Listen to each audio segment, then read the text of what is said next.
Ari Lewis Show. Welcome, everybody, to today's episode of the Ari Lewis Show here on Israel Sports and News Radio. Thank you for joining us. At any time, you can email us at arilewishow@hotmail.com, or you can email the station at israelsportsandnewsradio@gmail.com. A new Cana basketball in Israeli basketball world. Hapoel Jerusalem wins on Thursday night. Here to talk about that victory and what that will mean for the future of Israeli basketball is BBC World News correspondent and vice writer Raphael Gellar. Raphael, how you doing out there? Very good, man. How are you doing?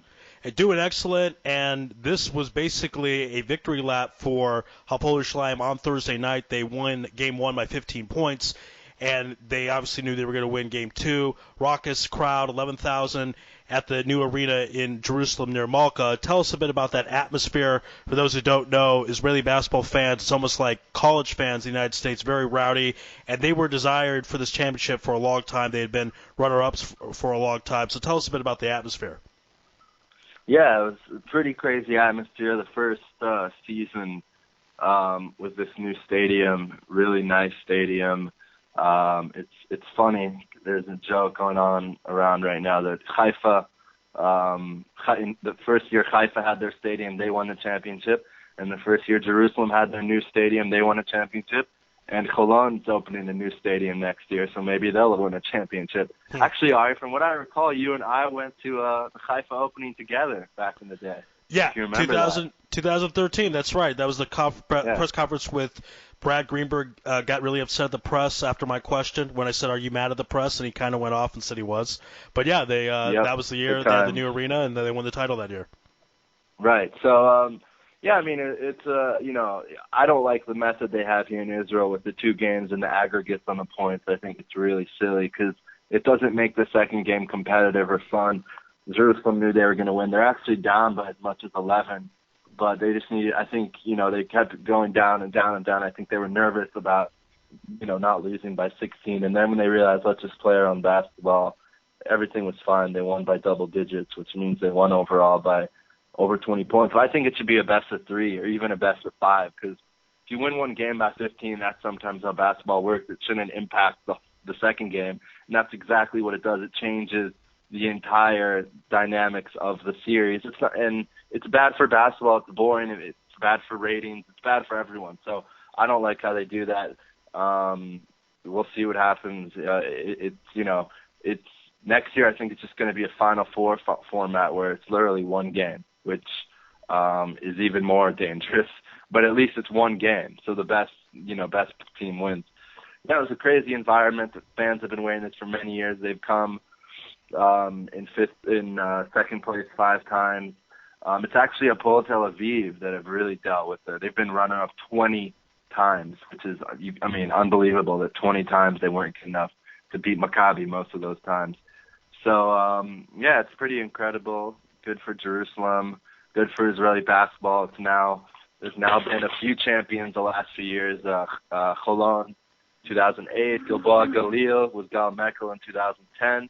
Maccabi Haifa 2013, and now Hapoel Jerusalem 2015. So Maccabi's empire is quickly crumbling. It's funny. I'm glad you brought that up because even though this final was Hapoel Jerusalem, Hapoel a lot, still the story to a big degree is Maccabi Tel-Aviv. The fact that they didn't win, and in the semifinals they lose 3 games in a row. You don't see Maccabi doing that throughout a whole year sometimes, or several years. So the story's about them, the focus is about them. Do you think heads will roll? Do you see any firings, any shakeups, free agent signings? What's going to happen? Well, they've already started the whole process. They're cleaning out the house, as they say. Basically everyone on the team is gone, except for the Israelis that they need. One of the main reasons why they lost is because they didn't have good Israelis. They had injuries to their Israelis, and then they were left with a very small amount of Israelis. And in the league, you need 2 Israelis on the court at every time, and 3 foreigners. Now, you had guys like Alex Tyus and Sylvan Landesberg that count as Israelis, so you could, do that. But Sylvan Landesberg was out for the season I think it was around March, April. So that was a huge blow since he was their leading Israeli in points per game.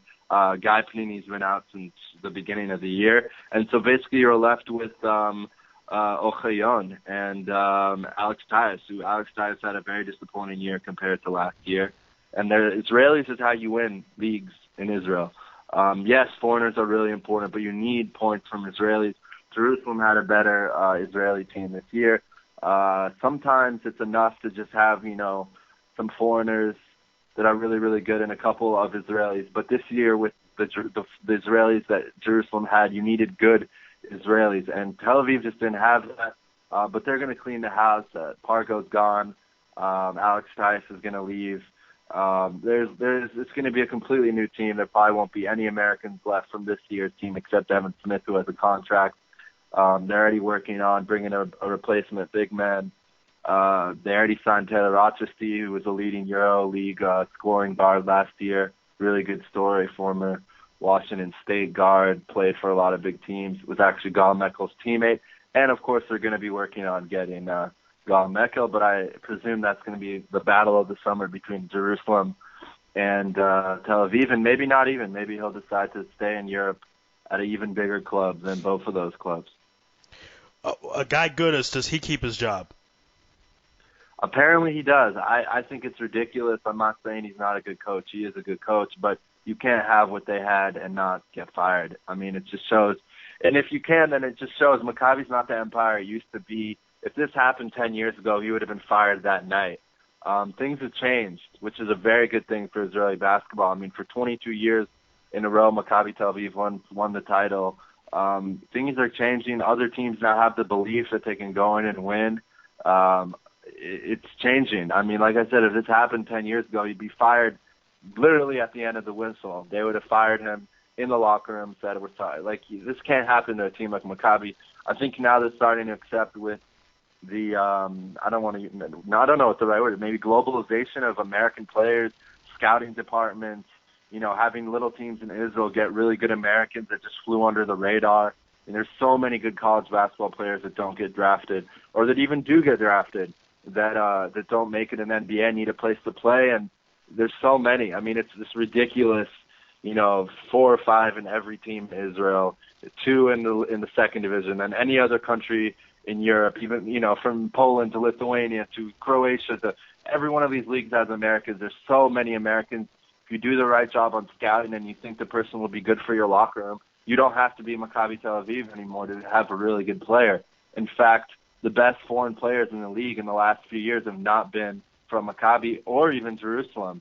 Maccabi Haifa, obviously, with Donta Smith, that was a really big signing. He's obviously moved on to Jerusalem. But lots of guys like that. Tyler Honeycutt last year, who, in my opinion, was the best player. Khalif Wyatt this year in Eilat. All these guys are big-time players, and they didn't even make it on Maccabi or Hapoel. So it just shows evolution of basketball. And you know what? I don't think Maccabi next year is going to win the championship either, because they just don't have good Israelis, and that's the way they decide to build a team. They let go of some guys, and they're going to pay the consequences. Again, this is the Ari Lewis Show here on Israel Sports News Radio. My guest is BBC World Service News correspondent and vice writer Raphael Gellar. So, Raphael, let's go to the champs. There's been talk that Hapoel Jerusalem may play for possibly a EuroLeague championship. Tell us a bit about that and the future of what's going to hold for Hapoel Jerusalem now as the defending, reigning Israeli champions. Well, Jerusalem's been playing in the Euro Cup for many years. I mean, since, I don't even know, but since definitely the 90s, which is the second tier of European competition. It's for very, very good teams in Europe, because remember, there's a lot of teams. This isn't like the NBA or the NFL where you have 30 teams. I mean, there's, 12 teams here, 20 teams there, 50. I mean, there's dozens of leagues. So you take the best of all these, and then there's the EuroLeague, which is for the best teams, the top teams, and then there's the Euro Cup. Now, Jerusalem's always been in the Euro Cup. They won the Euro Cup once, but they haven't been doing that well in it the last, 10 years. It's been kind of interesting that they, even though they've had success in Israel, maybe not winning the championship, but being one of the top teams, they haven't been able to do that well in the Euro Cup. This year, they were abysmal, 2-8 record, which is just absolutely terrible. There's a lot of talk they're going to fire their coach in the middle of the year. I think that was more media speculated. I don't think they're actually going to do it. But they were very bad this year in the Euro Cup. They made a lot of moves in January, brought in two big players, in Tyler Mackey and Dion Thompson, both really big guys and kind of big names in Europe. That made the difference. But yeah, they're trying right now for the EuroLeague. The EuroLeague's always been Maccabi Tel-Aviv's territory since, decades and decades and decades. I mean, Maccabi Tel-Aviv's been there since the 60s. It's just always been Maccabi's territory. And now Jerusalem want to be in it. They say, hey, we won the championship. We're willing to upgrade our budget. We have a lot of deep pocket owners. Mari Stoudemire is an owner. Not that he really puts any money between us. He's more of just a symbol and a face. But they have 3 or 4 partners led by Ori Alon who are willing to put in not huge money, but definitely really good money to be a competitive team in the EuroLeague. The question is now if the EuroLeague thinks that, they're ready to make the move. Because as I said, they've been not so hot in the Euro Cup. They've made the quarterfinals here and there, but a lot of times they've struggled. The last year they was terrible. So there'll be some other teams that think that they deserve it much more, and according to budgets and success in Europe, they probably would. But Jerusalem just won the title. That's something you can't take away from them, and they'll have a good argument. And we'll see. I think he'll be announced within the next 2 weeks. I think also the whole Amari Stoudemire and things like that, this is only good for the EuroLeague. If you're a smart businessman, you want Amari Stoudemire's team in the EuroLeague. Who knows? I'm sure he'll come and play once he's done in the NBA. That's almost a fact. And you want that kind of press. There's even some minor buzz that Ron Artest might come here this summer. He was in Italy this year. So there's a lot of excitement going on right now, and we'll have to see where it takes us. Well, Ron Artest in Israel. I would love to see that. Yeah. It's possible. I mean, he played in a team, Cantu in Italy, which is a big team, but I'd say Jerusalem is the same type of team, a big team, a team with a budget, a team that competes, a team that can bring 11,000 fans, a team that can bring fans to any part of Israel when they travel. If you're a European basketball player, good money. Ron Artest is a character, so I'm sure he'd love to be in Israel and travel and see it. And, it's a relatively good time to come. No terrorist attacks, no things like that.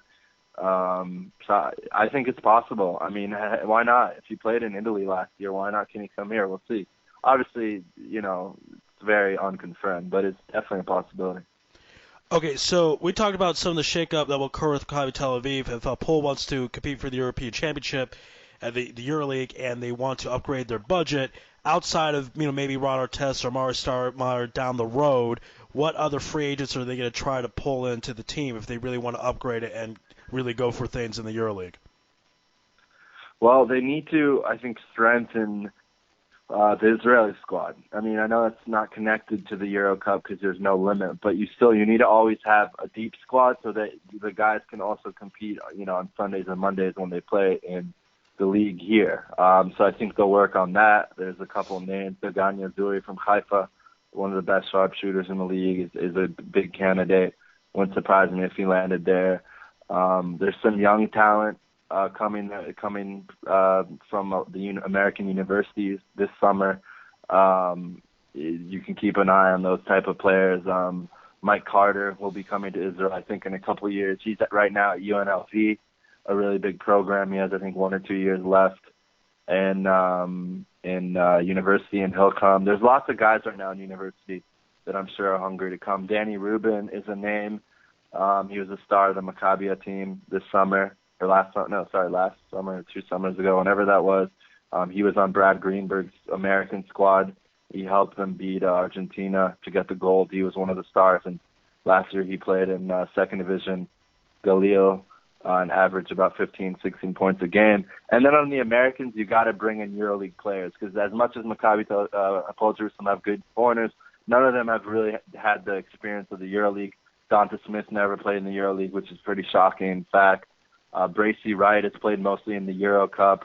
So you need guys that can play in the EuroLeague. You need guys that can go to crazy environments. I'm talking flares and noise, things that we don't see even in football, like in Serbia and Croatia, Lithuania. Their fans are pretty crazy because the bottom line is, in those parts of the world, they're better at basketball than they are at soccer. And that's something that you don't see ever in Europe, ever. I mean, it's probably Eastern Europe's the only area I think maybe in the world where the basketball is more impressive than the soccer. Definitely in Serbia. I mean, they have really big teams, Red Star, and the Partizan. So you need to bring in guys who can go in that environment, and I think they'll look to get some EuroLeague type players. They got to hire their budget a bit. They can't try and get guys for steals, 200, 300,000. They have to maybe up it to 500, 600, 700, even $1 million per player. Jeremy Pargo made $1 million for Maccabi this year. So, they have to do this. They have to if they want to have a chance. Even though Dante Smith's a great player, he's still, over 30 and hasn't played the EuroLeague. You can't count on him to be your star. I mean, I team right now being an amazing team in the EuroLeague next year if they don't make any improvements. I think they'd be very average. So they have to add some players. I think they will for sure. It's a long summer. Basketball doesn't start till later than soccer, much later actually. So like mid-September, late September, and then the domestic league starts late October. So there's a long time to get all this stuff sorted out.